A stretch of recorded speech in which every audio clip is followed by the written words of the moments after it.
I'm Matt. And I'm Nate. And this is Not Quite Religious, a podcast where a Christian pastor and former evangelical turned atheist have conversations about faith, religion, philosophy, brute facts, existentialism, Camus, being riled up for no reason, Descartes and how he ruined the world, and life while drinking coffee.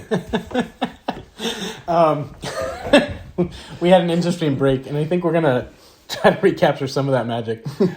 Welcome to episode 27. One of the things I wanted to do this episode, this last episode, Matt got to read some quotes from Chesterton. I was supposed to prepare quotes for him from some atheists slash... I don't even really like the term atheist so much as a tag, a skeptics. So I want to talk about a story with Feynman. I don't have the exact quote because the book was stolen from me, but I have the story pretty well memorized. We might get into circular reasoning, brute facts, existentialism, Camus, and maybe Milton's Paradise Lost at the very end if we have time. And we're also not drinking coffee this time. We both finished our coffees, and I'm a little jittery, and Matt's riled up, so I don't think giving him more caffeine is the solution here. So I didn't get you this, where you got me Chesterton stuff in time, but so if you haven't read Surely You're Joking, Mr. Feynman, you should pick it up, and it's a book I recommend to everybody, regardless of your worldview. Feynman's not trying to necessarily disprove any deism, although he touches on it, but it's like the story of Feynman's life. And that's Richard Feynman. He invented an entire field of physics, or discovered and invented the mathematical language to discuss it. He worked on the nuclear bomb. Very distinguished career. May have been a womanizer. It's sort of come out recently, but potentially also product of his time, where men in power, especially white men in power in the 30s, 40s, 50s, and 60s, were culturally given leeway to smack interns' butts. And anyway, he tells lots of funny stories. Like, he talks about how he ended up leading Carnival, and I don't mean like in it, like was the first person playing bongos in the procession, and talks about how he was, he came from very poor roots, and that was made very clear to him when he was at a cocktail party at Princeton, I believe Princeton, and they offered him tea, and they said, "Would you like lemon or cream?" And he said both. And what happens when you put lemon and cream together is the acid curdles the cream, so the tea becomes undrinkable. Mm-hmm. But he hadn't been in high society, and he realized at that moment that he messed up, as he was saying it. But he also realized that it wasn't just that he made a mistake with food, it was that he was so outside of his norms that everyone else there, even though Feynman was smarter, knew that you either have lemon or you have cream, but you don't have both, because that's how they were raised, and they were raised in this higher culture. And coming from a poor working class, he didn't just have that inherent knowledge or brute facts, potentially. But the story I want to discuss is his wife died, and when they were doing the autopsy / hospital paperwork, it turns out she died at 12:24 a.m., I believe, in the morning. And her watch had the same time as the time of her death. And people were like, wow, that's so spooky, that's so... Right, and being a naturalist and a skeptic, he said, no, there's a completely rational explanation. It's not like God stopped the watch at the exact time she died, or some supernatural entity did this. He's like, this is the era before digital clocks and Apple Watches and Fitbits. You had to actually wind your watch. And his wife's clearly very sick, maybe, and so the winding didn't happen that day. When the nurse came in to check on her, she was dead. They looked at her watch, which had stopped working, said the time of death is 12:24, right? Because they looked at her watch, and they wrote that on the paperwork. And her watch didn't continue going because she had been dead for a while and didn't wind it, right? So basically, Feynman's point is, if you believe in supernatural things, and that's your starting point, then yes, you're going to read extra meaning into this watch in the death certificate matching in what appears to be an eerie coincidence. Or you can take the view of, like, there's another explanation here, and it's just simply that the watch never got wound. And I don't know if that's much of a starting off point. It's just, with the Chesterton quotes, like, that's where my mind goes, is there's just a reasonable explanation that might be outside the box for most people. And I think that sort of thinking, it's not natural, right? It's not natural to say, it's far more natural to be like, wow, her watch and her death certificate had the same time. That's eerie. Than to say, oh, wait, like, she must have died sooner. The watch wasn't wound. The nurse came in and didn't have a watch on herself, or was lazy and didn't want to look at it and looked at his wife's watch instead. And that's why the paperwork matches. Like that takes a lot more mental energy, I think, than just being like, whoa. Do you think part of it is like people want to be mystified? I guess for me, that's sort of a loaded question. Yeah. What do you mean by want? I think people... Well, I wanted to ask what you meant by natural, so we'll table that. But, I think people might find the rational explanation not as exciting, boring. Like, they actually don't want the hard truth, brute fact. They want to believe that their lives are magical, because I think that they connect that with transcendence. And if life isn't transcendent, then what is it? Yeah. I would say I don't even think it goes that deep. I think it's just we as hairless apes evolved to find meaning when there potentially wasn't, because it ended up being a valuable tool for survival. So, way back in the day, you're on the African savanna, there's tall grass to your right. There's also predators that are bigger than you. You might have a spear, you have a little bit of a bigger brain. Probably don't have a spear, because we're probably going back to like Australopithecus type times. And you hear a rustling in the grass. If you attribute that to another being and you run, if it was a lion coming after you, you got away. If it wasn't, there's no consequences except you're in a different location than you were. If you don't attribute it to a causal being and it's a lion, you get eaten. So, ancient prehistoric people, Pascal's wager already. But sort of, but they're not thinking about it that way. They're just yeah. No, I gotcha. I was being... Yeah, but yes, I should run. Yeah. Because there's no cost to running. Right. There's a cost to not running if it... Right. So two Australopithecans, one has this new instinct. The leaves rustle, you run. The other doesn't. As they pass on their genes, the animals that run, whether there's an actual causal agent there or not, survive more than the ones who don't. Because when it turns out there are causal agents, the ones who don't think there are get eaten. And the ones who do think there is, even when there's not, get away. So, should we then discourage people of their untruths, which are based on instincts towards survival?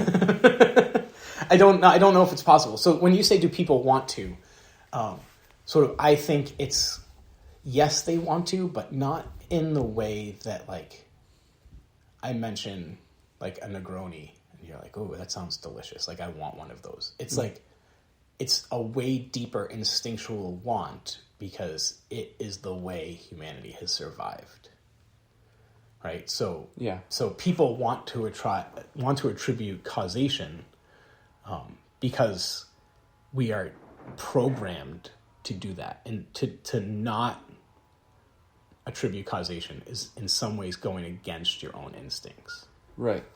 So then why would you try to talk people out of their instincts, which are survival instincts? So I would say, number one, we don't need them much anymore. Okay. They do lead to fallacious thinking. Okay. And I mean, so why have clothes? Because we didn't need them, 100,000 years ago, right? So like, there are things in our evolutionary past that we don't necessarily want to continue doing, right? Yeah, but what's the risk then of what's the risk of them being continually sort of deluded or wrong? QAnon? No, really. Right, I agree. I agree. So there is an actual risk. Right. So then I'm right. So I'm questioning the illustration because there's an actual real risk in this case. In believing in causality when it's not there. Right. Yes. But there's actually a tiger. But I think, no, so like with QAnon, right, there is not an actual risk. Like there's no person Q in the government who's like helping pull straight, like... Right, but QAnon itself is a risk, I think. I think we agree. Right, which is where like getting people to get rid of their instincts for causality. So when I talk to what I would call conspiracy theorists, they don't like that term. Cool. Their continual comeback is, oh shoot, I just lost it again. Man, I'm losing so much stuff today. Their continual... Yeah, no, so we were talking about QAnon, which led my brain to chemtrails, which led to conspiracy theories. Yeah, I don't know. Maybe it'll come back. So believing in causality when there isn't something leads to actual risk. But 200, 300, 400, a million years ago, it didn't have the same consequences. Not believing in causality had a greater risk at that time. So when did the transition happen? Just gradually? Yeah, probably at the rise of civilization as we know it. Yeah. Right? It's like you still find it in hunter-gatherer societies where they still believe like rain is contingent on this action and this, but at the same time when they're like they hear a rustling in the woods, like they're like, crap, I got to get out of here. There's a leopard, right? And it could eat me. See what I sense in you, Nate, and people. Can I say of your ilk? Is ilk pejorative? I don't think so. Okay, people of your ilk. Like, I think there's an admirable, an admirable respect for truth. In other words, like, I hear your argument as simple. It could be as simple as it's just not even necessarily pragmatic, right? Like there's a pragmatic reason initially that the guy ran away when the leaves rustled, but there wasn't a tiger there. I get it. But if it's not true that there's a tiger, then there's an inherent value and quality in that because that's the truth, right? Like, so what I'm hearing from you and your ilk is like, you could just say to somebody, look, the best reason for not believing in God is because it's not true. Like, you know what I mean? Like, right. Like that's just, it could be as simple as about that. What I'm saying is like, I sort of admire that but I also see it as a moral choice, not necessarily as a rational one. Right. Right. I mean, I think like, we both say it's not a rational one. I'm saying evolutionarily we're programmed to have this irrationality. I'm saying the choice you're making to say truth matters is not a rational choice. Okay. Yeah, and I would say that yes, I mean, sort of.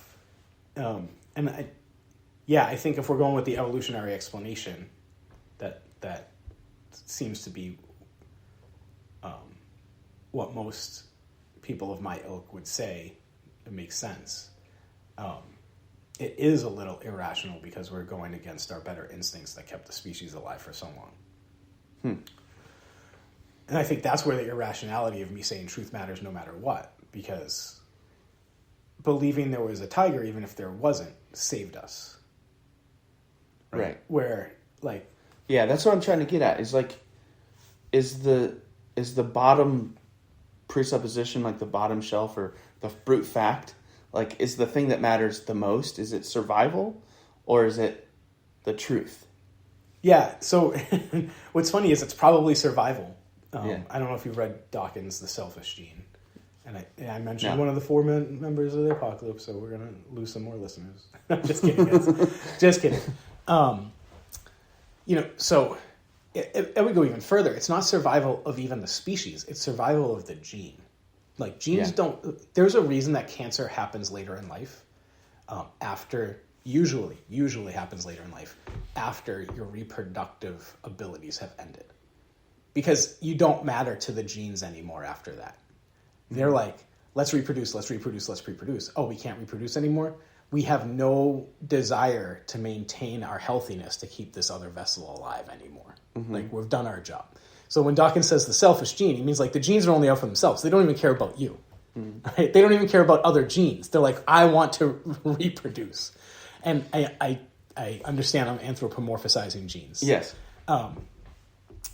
So like, on some level, yeah, it's all survival. Also, the part of the way I see it and other people of my ilk see it is this old instinct that helped us survive is now going to be our downfall. And even if it is all about survival and fighting our instincts, we still have a rational brain that can say, wait, like, do we have to do this?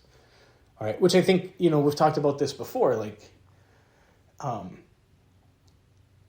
guess not in this way, but like, most people are attracted to people outside of their spouse or partner. And on some days we probably like want to see them naked or have sex with them. That's our instinct. Like, we want to have sex and reproduce. But we can also say, I'm going to use my rational brain to suppress that instinct because it's more valuable for me to be faithful to my partner and love and cherish them than it is to have a brief one-night stand. I think the same way, it's more valuable for us to repress the instinct to believe in causal agents that aren't there than to nurse that instinct. See, this is making me think whether or not... Well, you're far less angry. Yeah, I am. We got off Descartes and existentialism. Maybe we'll get back there. You enjoyed me being riled up. It was fun, yeah. Normally I'm the one who's riled up. Yeah. So, like, two things that makes me think of is, one, I'm just sensing this, like, what I would call this survivalist philosophy, which is that survival is that's what we're doing. Yeah. That's the thing. Which is disappointing to me as a philosophy. Not that you... I mean, that you subscribe to it. It is existentialism at its bare bones, though, isn't it? I don't think so. No? No, that's what I was going to get at. It's like, I don't want it to be true.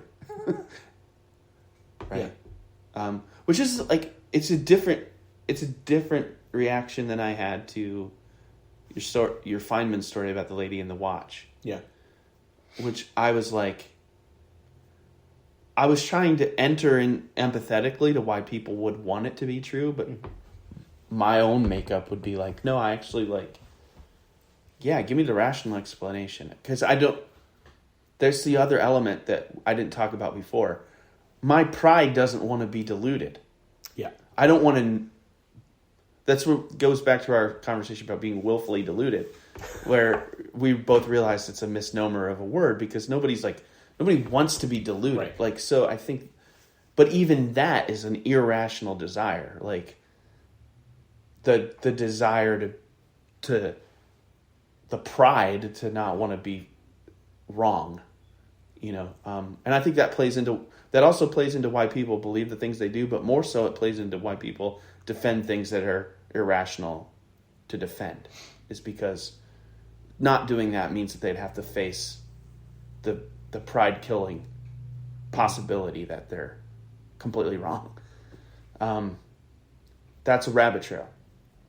I don't think existentialism at its bare bones is about survival. I think existentialism at its bare bones is about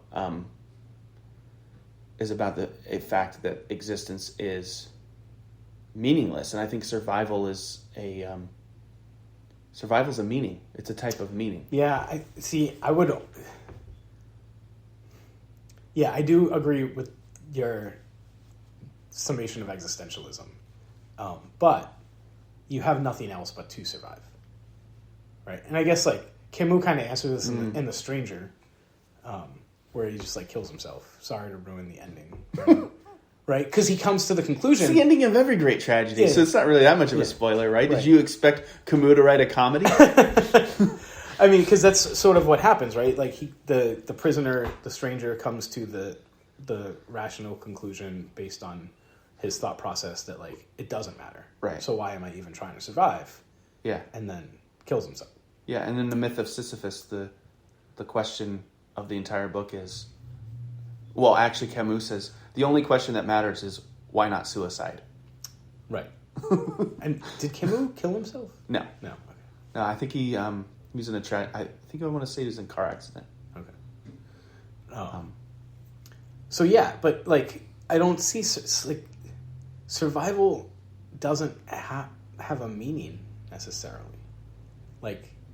So when I use the phrase brute fact, and there's two ways that I'm using it, and I apologize. One, when we were talking earlier, is the philosophical definition is it just is a thing that cannot be proven that starts your worldview, right? So a theist says God exists. Mm-hmm. It's just a brute fact. Naturalists would say there's no supernatural, just a brute fact. Let's go from there.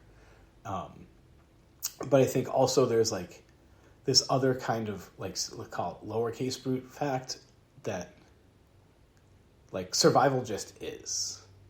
You can't logic your way into it. You can't reason your way into it. You can maybe reason and logic your way out of it. Certainly. But it just is. So there's no meaning to survival. At the end of the universe, there will be no living things at all, ever. Potentially when our sun explodes, or not going to explode, it turns into a red giant, there'll be no more living things. Maybe there are planets with other life. I'm pretty sure that there are, but at the end of the day, it doesn't matter. Right? So I don't see survival, I guess, as having a greater meaning. People are going to get wicked depressed in this episode. Yeah. Yeah. Well, but existentialism would say, Sartre would say, that's the whole point, is that we create the meaning. And you could go, well, there's no meaning but survival, so that's the meaning, but that's not really a meaning. And yet, when we're done with this podcast, you're still going to be I might enjoy this YouTube video. Why? Because I enjoy it. Yeah.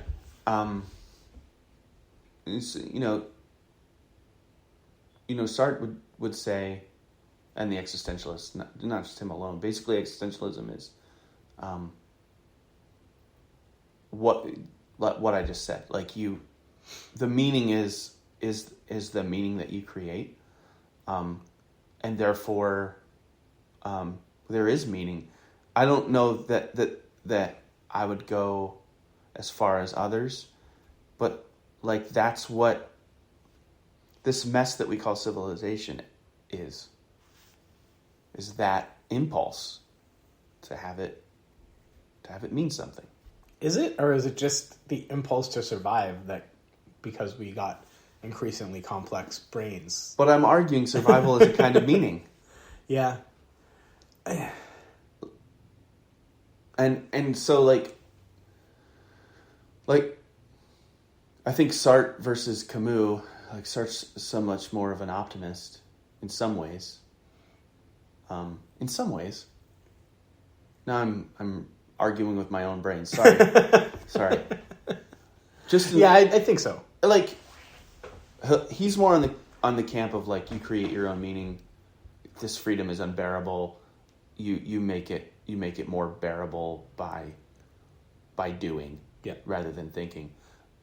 Like, whereas like Camus' thing is, you must imagine Sisyphus happy. About the myth of Sisyphus, the guy's pushing the thing up the hill for no reason. Like, it's just, you get to the top. You get to the top and then he comes down, and then you get to the top and he comes down. Yeah, it's punishment because it's purposeless. Yeah. And Camus basically like, oh, you could do it and like it. Like, you could just like choose to like embrace it and to like it because it's better than nothingness. Which I just find an incredible... That doesn't seem to me to be rationally true. To say that a consciously tormented existence is better than nothing. Yeah, but that's the claim that I would agree with Camus is making. I would agree with you there. You would agree that nothing is better than a tormented existence. Yeah, and we kind of hit on this outside, and just as a tangent, like, it would be better to never have existed than to be in hell for eternity. Right? Like I would rather have nothing or annihilationism if which is why I'm always I feel that to be true. Yeah. I feel that, and as soon as you say it, I go, yeah, right. But then that's why every time there's a philosopher, normally existentialists, who come along and say, no, I just was reading The Tragic Sense of Life by Miguel de Unamuno. Write that down. Miguel de Unamuno, Spanish existentialist. He just baldly says the opposite of what you just said. So it's better to be tormented forever in hell than to have never existed. Just says it. And I'm like, I don't know if I believe you, but I'm delighted that you wrote it on a page. Like, oh my God. Like, do you believe that? And if you do, like, damn, like, I'm sorry for swearing. Like, we've said words. It's unbelievable. I almost admire the audacity. Yeah, is what I'm saying. No, it's almost like it's just for shock value. Because you can't really believe that. Like, no one who's, never mind eternal punishment, like, no one who's getting their fingernails ripped, like, no one in the Inquisition who had, like, the pear thrown in their mouth and slowly cranked until their jaw dislocated or stuck in other orifices was like, I'm so glad that I have to endure this than having never, never been, like, right.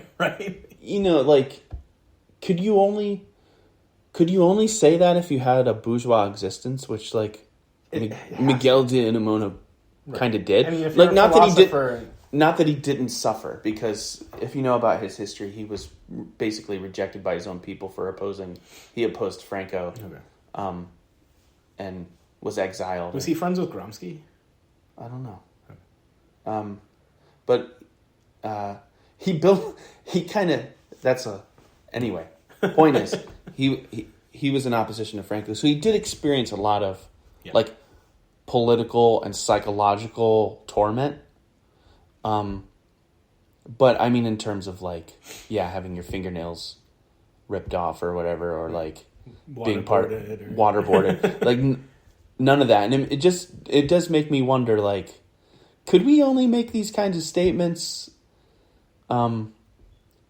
if we were living a pretty bourgeois life? You know what I mean? Like, it sounds really. It doesn't even have to be like super bourgeois. Just like not like, I could imagine being a peasant in the Middle Ages, being like, this is like, it's all right. I got food. I got a wife. I got some kids. Like, no, I just mean saying it's better to being able to have the audacity to say it's better to suffer, than not live. Like, I don't know. Yeah, like people whose life is like real physical, like I'm like suffering like hunger, right? You know, constant chronic pain. Like, would they write that sentence? Yeah, no, probably not.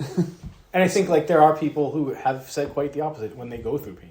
torture, or even like waiting for the, right. you know, like, man, I really wish I didn't have to ever experience any of this. It's in the Bible. Yeah. And Solomon says it. Job says it. Right. Job says it over and over again. Yeah. Why'd you create me just to do this to me? I'd rather just not exist at all. Yeah. So just to go back to the meaning part, though, because like I guess maybe we're using it differently in context. So when I think of like, when people are like, what meaning do you get out of life? And they're like, oh, sir, like surviving. It's almost like the Christian apologist defenses come up in my head, where, you know, you get like a Ray Comfort type street evangelism pop up, like, you know, they're always like, what's the meaning in life? And they get people to like kind of almost have an existential crisis, and then like, or there's Jesus. Yeah. Or they're attacking atheism by saying like, there's no meaning at all. And I'm like, yeah. Right? Because like at the end of the day, I'm saying survival, but it always goes back to the genes. And the question then becomes like, well, why are the genes selfish? Why do you want to survive? And I'd say it's just a brute fact that they do. Like there is no like, so like the capital B brute fact, it's where the train ends. Right? So why do genes want to multiply? They do. Like that's the answer. And in some level it's super not I don't want to say appealing, but like it doesn't sit right on some level. Mm-hmm. Right? Like because it doesn't answer anything. It's just, why do genes want to be selfish? I don't know. Yeah.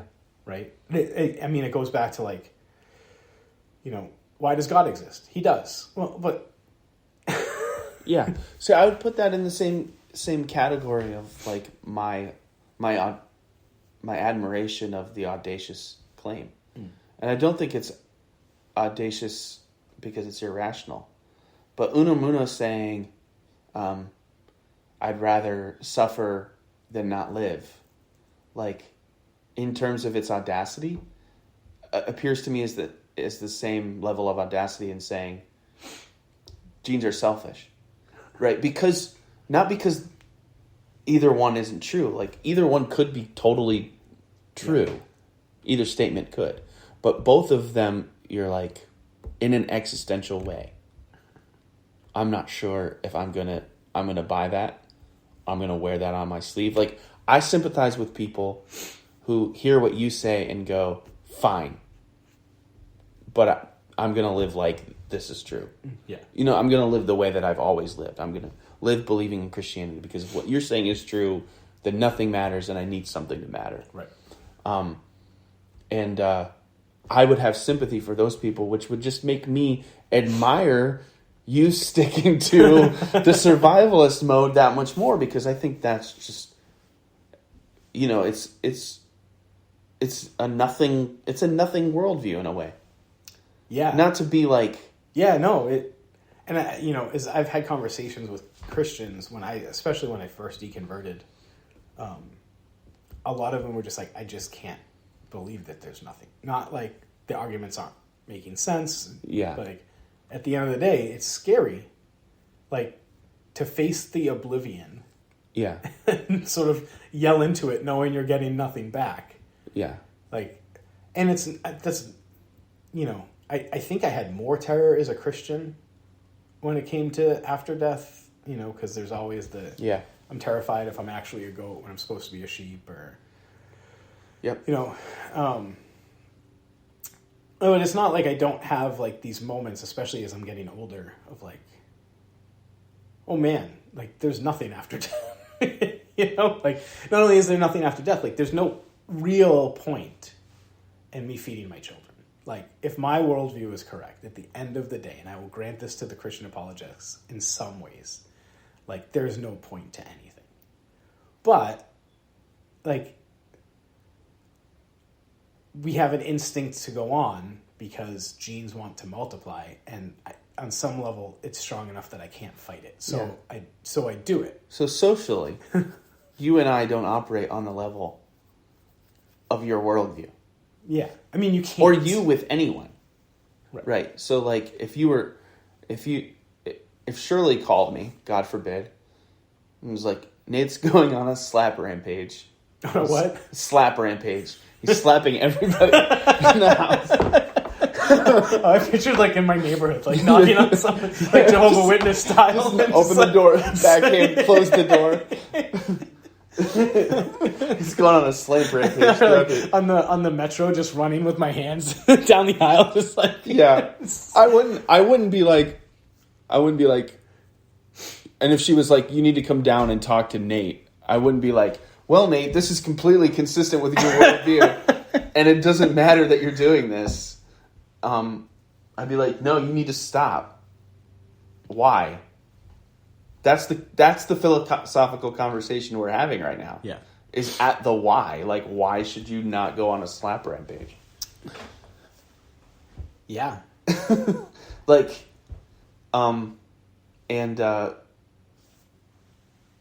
I don't, that would be, I think that's sort of a strong apologetic argument for Christianity, but then again that it's not, because when you talk to Christians about it, whether they be evangelical or Catholic, they want to ground it in something. They want to ground it in something rational. Yeah. And you go, what if nobody likes this? Like, nobody likes slap rampagers. So that's it. Like, yeah. This just sucks for everyone. Except the one doing the slapping.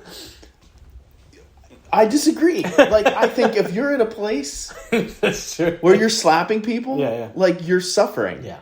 Right? Yeah. So, that's why I think when you're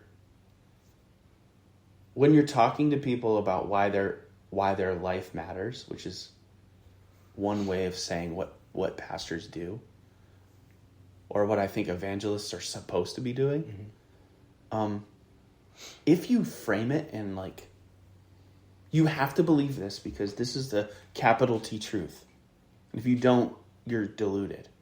Or you have to believe this because you're at the end of a barrel of a gun, and if you don't, you're gonna be eternally tormented.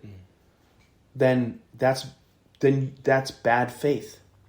Like, because I could question your capital T truth down to survivalism if you were willing to go with me there rationally. Yeah. But if I told you like that, love mattered, or I framed it in some sort of myth, wrapped it in some kind of explanation, like, you could take that as, God, I need to believe this, and I need to make everyone else believe it because it'll make the world a better place. Which has been tried over and over again and always results in mayhem and chaos and brutality every time.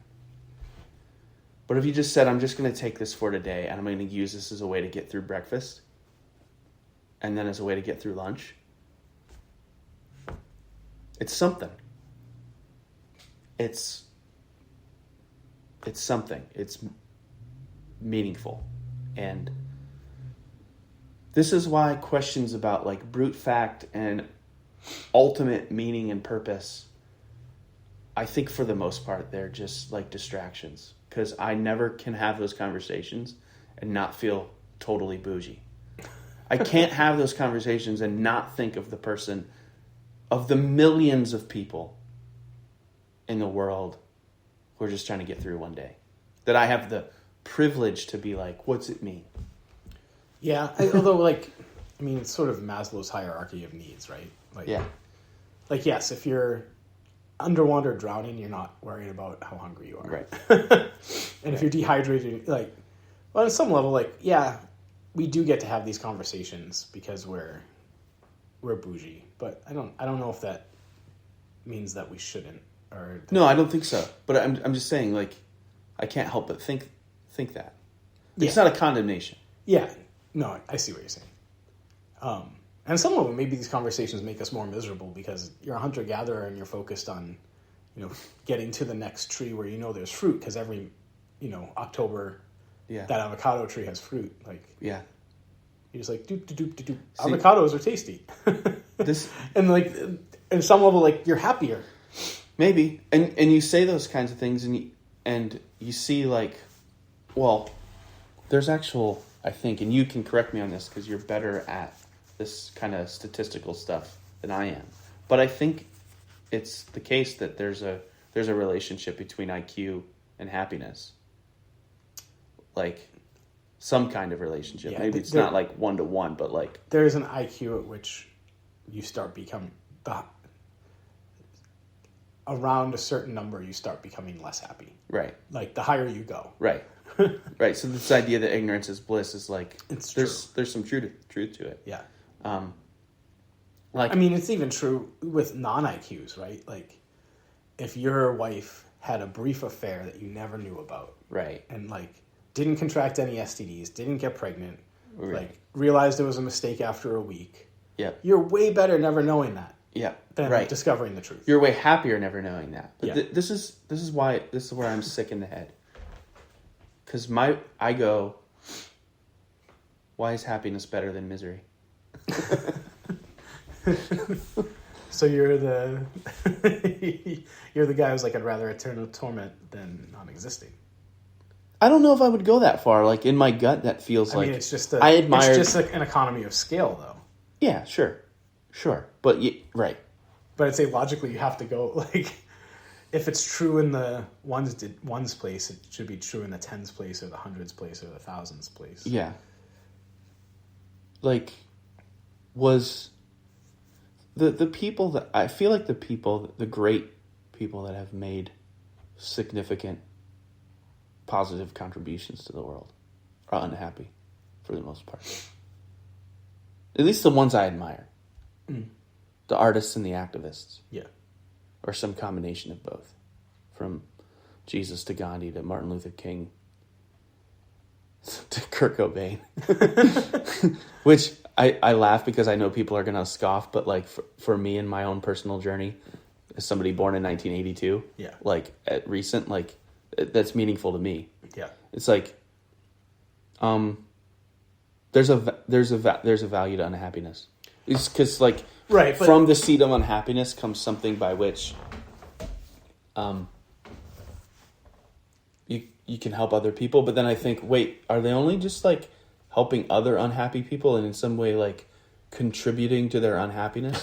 Which is why I just think happiness is not the conversation. Because the more I think about it, the more I'm like, yeah, it doesn't matter either. Yeah. Sorry. No. I mean, on some level, I think, yes, unhappy people... So,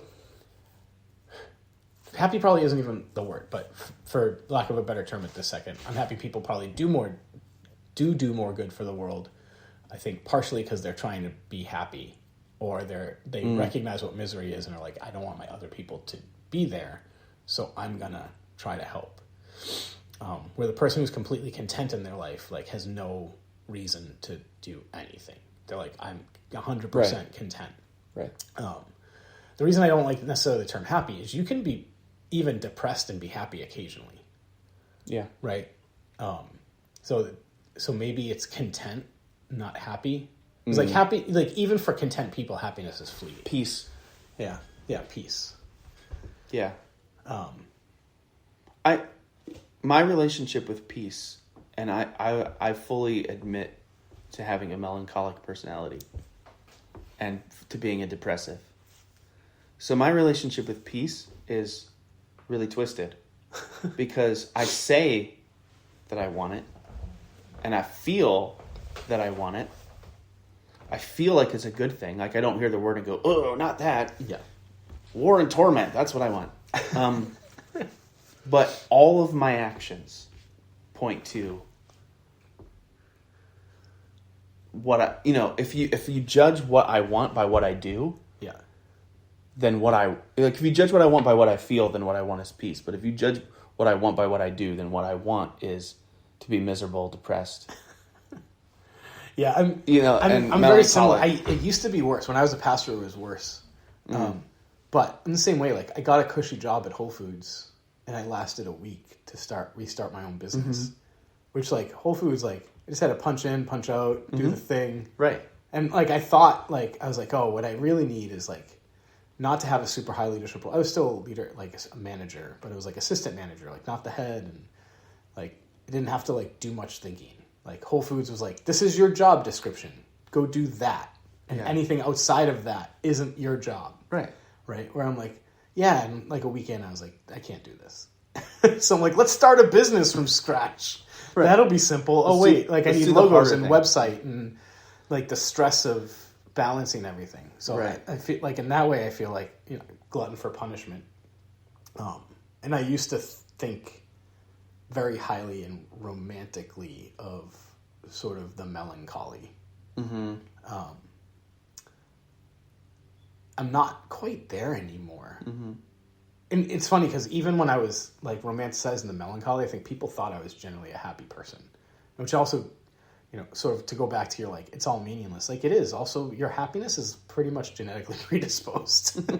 It's true. Like circumstances like very briefly affect your happiness level, but when they've done like long-term studies of people's happiness, like very little actually impacts how happy someone is. Like if you are unhappy in your 20s, you're going to be unhappy in your 30s. If you're unhappy poor, you're going to be unhappy rich.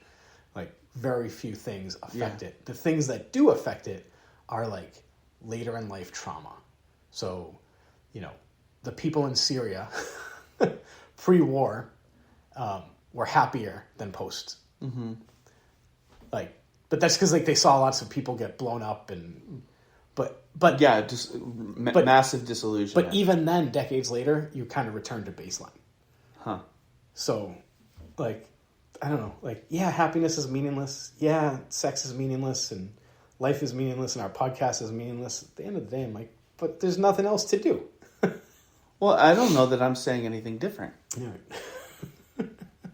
On that cherry note.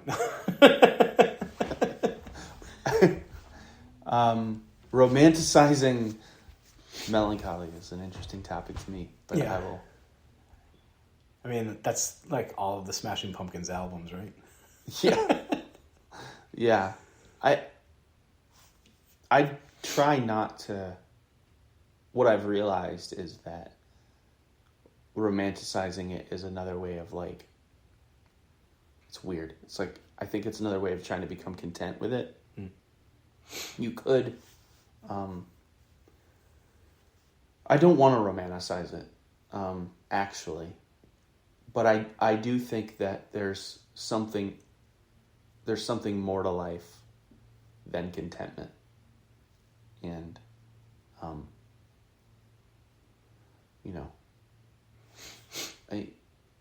I guess I'm going back and forth. It's a paradox. Like,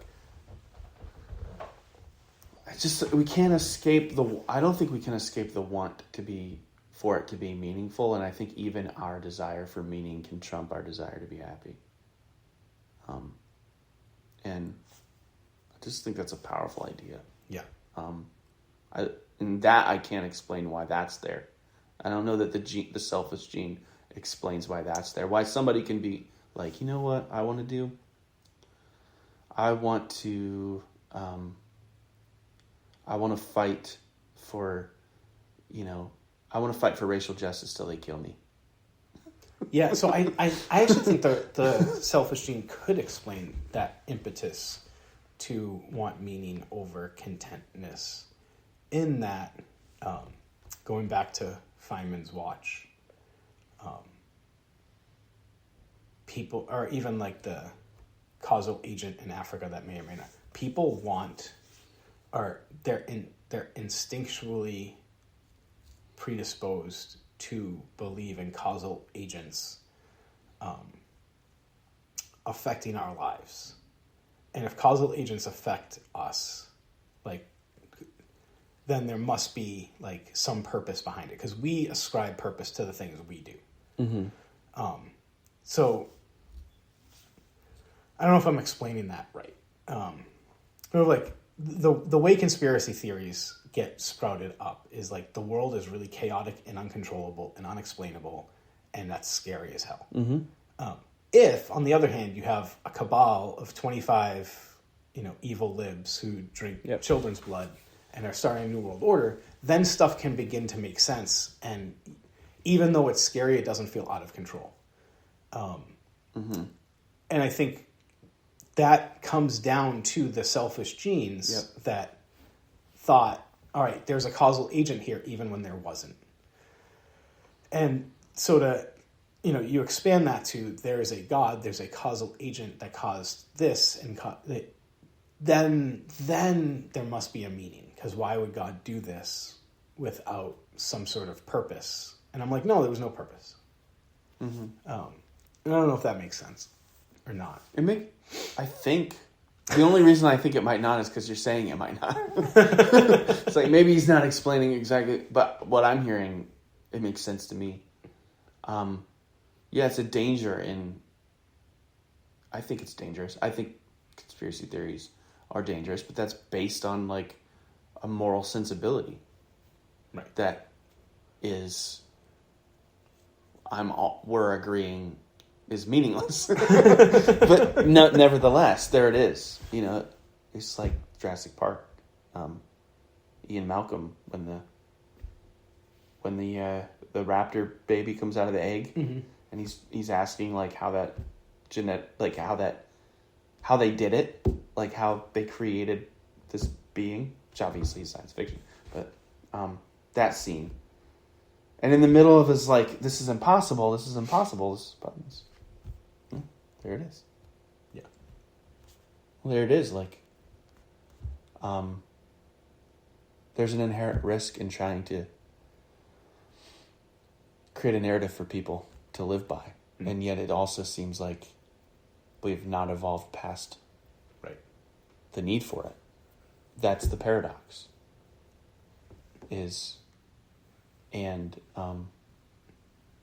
What I want to tell conspiracy theorists, QAnon people, is like, I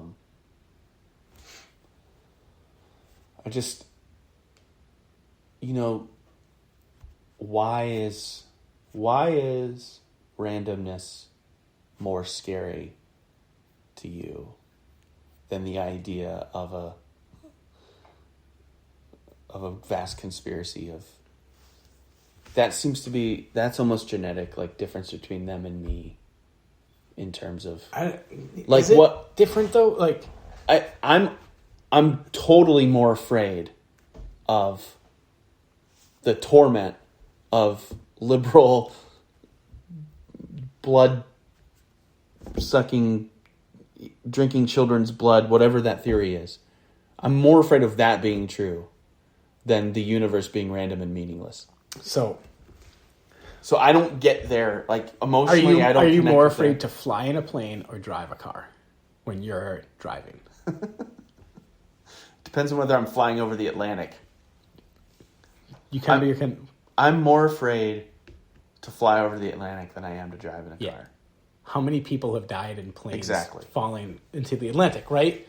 So completely irrational belief. Sure. And it's because you think you have control while driving. Right. When you're in an airplane, right, it's very clear. Right. Like, there's no control. No, I can have it. I guess I can have some empathy with it. Yeah. But that's where conspiracy theorists are just a level above driving. Right. But on maybe 5. But on that particular issue, on the issue of, sorry, my phone again, on the issue of QAnon itself scares me more than the things they propose as being true. Maybe it's because I don't believe they're true. Right. But yes. I don't think so. I think actually, like, I'm just like scared that those people are my neighbors, and I think you're also just you're more comfortable by your own admission. Right. Living in an irrational world. That's what I'm saying. Yeah. That's what I'm trying to get at. But only philosophically, because you drive here every few weeks knowing that you're legit putting your life on the line. So. Yeah. And in the end, it doesn't even matter. Linkin Park. That's the title. Yeah. We could also Metallica, Nothing Else Matters, if we want to stick with the... Yeah. Although, Nothing else matters implies that something matters. Only Lisa Simpson is worse than Jesus.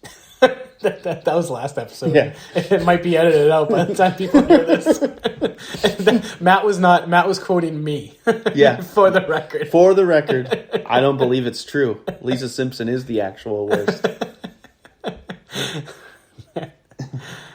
Closing arguments? Don't go on slap rampages. Yeah, and if you do, please get a video, because I'm sure I would laugh hysterically at And then a therapist. Have a great week.